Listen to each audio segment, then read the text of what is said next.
Welcome to my sewing studio. Today in our Sewing for Baby video series, we are making a really practical baby gift. We're going to make some swaddle blankets from double gauze. Now, swaddle blankets are just something that a new mom needs a ton of. You can whip these up so quickly, and I'm going to show you two different methods. But first, I am Lisa from Pink Hollybush Designs, where we talk everything sewing and smocking. We are in the midst of a whole video series on sewing for baby, and as I said, today we're making some very practical swaddle blankets from double gauze. Now I'm going to show you how to do that both on the serger and on the sewing machine. The serger is by far the quickest method, but I like the result I got on the sewing machine much better. So let's dive in and we'll get started.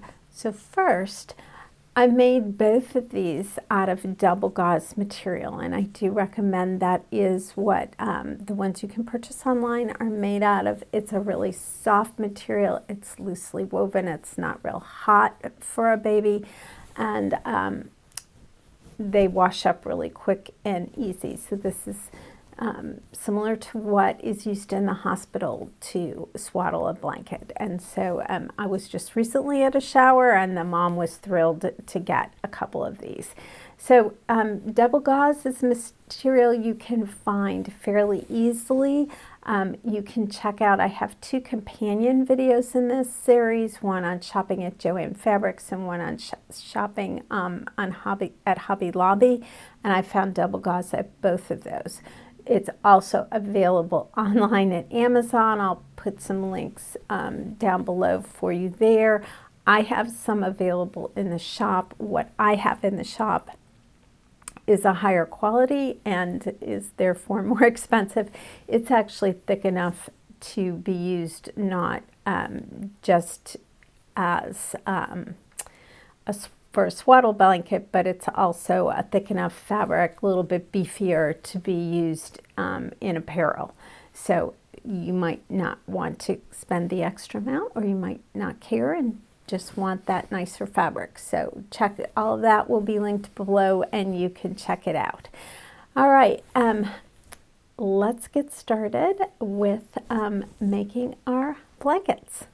Okay, you want to start out with a square of material. So I've torn mine just to get that nice square. Each of mine are about 45 inches square. I purchased 1.5 yards of material, just again so I would have some extra to square it off. Also, if you tear it, some double gauze can run if you do that, so you might just want to check on a little piece, or do one tear close to the edge so that you can make sure that your double gauze isn't going to run down into the fabric if you tear it. If you do tear it, as I did, you'll see there's a lot of extra little fuzzies, and so I'm just going to get those little fuzzies off with my rotary cutter. But I do know this way that it's nice and on grain. So here's my samples from my serger. I started out with a 3-thread narrow hem, and this was my first one with the differential feed just set to neutral. And you can see I have it stretched it out, and I have a wavy edge there. Although I do like how it's covering nicely the 3-thread narrow hem. So for this sample, again, this is that 3-thread narrow hem, but I increased the differential feed to 1.5 in it. And I just got this really nice crisp straight edge, so that looked fantastic to me. I also tried a rolled edge, and that's what this is, again with that differential feed set to the 1.5. After figuring it out over here, I just left it. So I don't like the look of this as much. It actually rolls the edge to the other side, but the advantage of this is that your lower looper thread will not show at all. So if you need to match your thread, like I'm going to need to with the pink one, and you want to use your serger and you don't have cones of thread, you can, this way you don't need as many. You can use regular thread in the needle and regular thread in the upper looper, and then just use a white or neutral color in that lower looper, and it will get hidden completely on the back side, and you won't have to buy as many spools or cones of thread. I wanted you to just be able to see what I meant about the rolled hem and the lower looper thread not really showing. So I did the rolled hem on this pink, and I've left the white in the needle and the upper looper, and I changed out the lower looper to black. So this is the back, and yes, you can see it there a little bit, but I think you can also see how the white wraps around it. So, well, I wouldn't do this with black thread.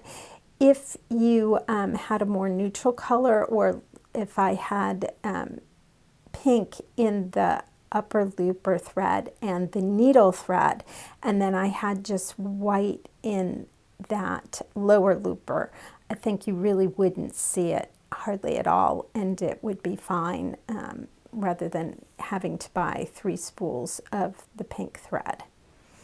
All right, I have serged all 4 sides of the blanket, and I really like how it turned out. Now, I tried turning the corners, and if you can see that, as my serger manual suggested, and I ended up with these little loopy things. And I'm sure probably if I practiced enough, I could get rid of them, but I really just don't find it worth it.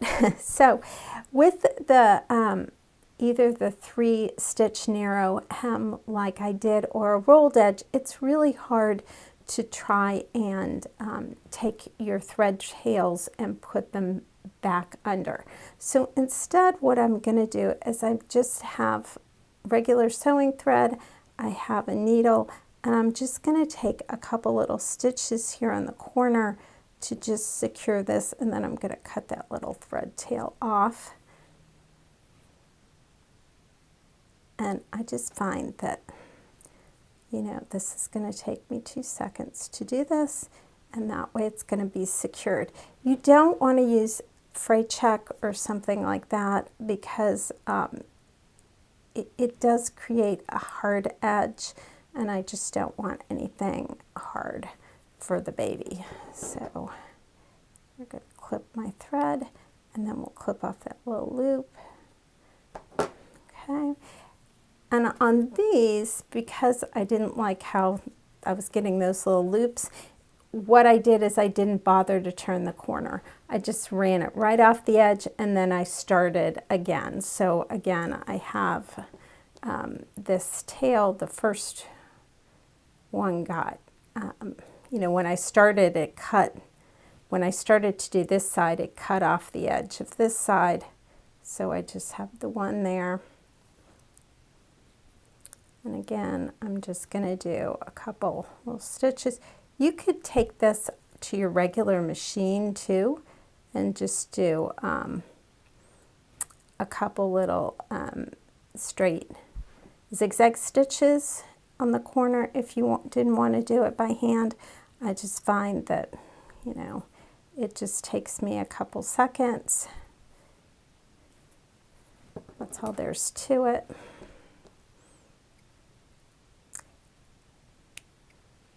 And I've cut them off, and that gives me, you know, a nice corner. All right, let's see how to do this on the regular sewing machine.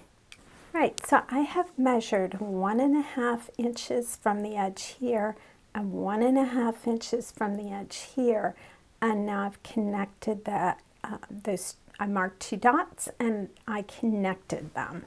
And now I'm just going to cut that off. And I'm going to do this on all 4 of my corners. Okay.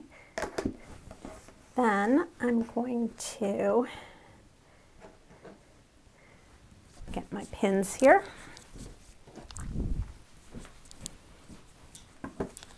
Okay, and I'm going to just turn this in by 1/2 of an inch. Measure that. Yeah, that looks about right. And I'm just going to pin that down here out of the way. See that?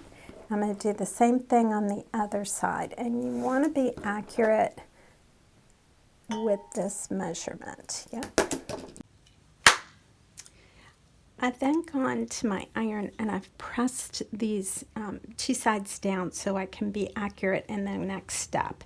So I'm now going to take and put right sides together, or maybe I should, there's really no right or wrong to my fabric, so I'm going to put the unfolded sides together. Let's put it that way. And I'm lining up those edges. I'm just going to put a pin in here. And now I'm going to go and I'm going to stitch a 1/2 inch seam allowance right along here. And I'll again do that on all 4 corners. So again, just so you can see what I did, as I said, my fabric doesn't have a right or wrong side, but if yours did, this is going to be the right side, and you're going to fold it towards the right side, and I pinned on each one. Then I put what essentially is the wrong side, the 2 wrong sides together, matching up those folded edges. And I stitched my 1/2 inch seam allowance right along here, 1/2 inch from this raw edge. And then now that it's stitched, I'm just going to trim it to reduce the bulk down to about 1/4 of an inch. I'm cutting off my little threads there. And then I turn it like that, and hope you can see that gives me a really nice mitered corner. Okay, and I'm going to do, I sewed all 4, so I've got 4 corners done like that. Now I'm going to go to my to my ironing board, and I'm going to press these edges. So let me show you. If I do another one here, you can see how it'll work out. So I'm going to trim this off. Okay. And turn it. Right. And then my edges here will just, I'll turn in by that 1/2 inch and 1/2 inch and give it all a nice press, and I'll have a really nice turned in edge. So it's going to be a 1/2 inch and a 1/2 inch, which will give me a nice finished edge and seam with this double gauze that just wants to ravel so easily. So I will be right back after I finish pressing. So just some tips on pressing. I found that using the clips worked a lot better than pins just to hold it, because the double gauze is so loosely woven. Also, I started out by getting my corners pressed nicely, and then I went and found the halfway point, measured and pressed that in place, and then kept dividing by halves and working my way back. The double gauze is just, it's a floppy fabric, for lack of a better word, and so it's not like a quilting cotton where you can just pull it and have it naturally do the folds for you. I had to keep measuring and pinning and measuring and pinning. So, but eventually I did get it there. Now at this point, what you can do is just edge stitch right along this inside edge to secure everything, and that will finish your blanket. But this is also a great spot for a decorative stitch. So I did a little experimenting. Here's a couple different options. Okay, along here, this is a feather stitch. Here's a cross stitch, and then I have a blanket stitch. Now, for the feather stitch and the cross stitch, you might notice that they're not completely even, and that's because on this side I have 3 layers of fabric, on this side there's only 1. So if you want that to really be even, you're going to need to put some sort of stabilization underneath the fabric while you're sewing it. On the blanket stitch, I did have to, this is my default settings, and I ended up widening it to 5.0 to get this width, which I like better. Now, I think I'm going to use the blanket stitch to do this, but I'm going to lengthen it. I want it a little bit farther apart than it is right now. So here's my finished swaddle blankets. I ended up doing that blanket stitch. I hope you can see, because of course I used matching thread when I was doing the real one. I did the blanket stitch at a width of 5 and a length of 5, and I really like how it turned out. It went quickly, and it just gives a beautiful finish, and of course there's our nice mitered corner. Now, there's no question that between the two, the serger was the quicker method, but I really like how this turned out, and this is my preference. So going forward, unless I'm in a huge hurry, I think it's going to be the machine. I hope that you are going to give one of these methods a try and whip up a swaddle blanket for your baby or as a gift. Please, if you enjoyed this video, hit that like button. It helps tremendously. And please check out the other Sewing for Baby videos, and I will put a link to that playlist right here at the end.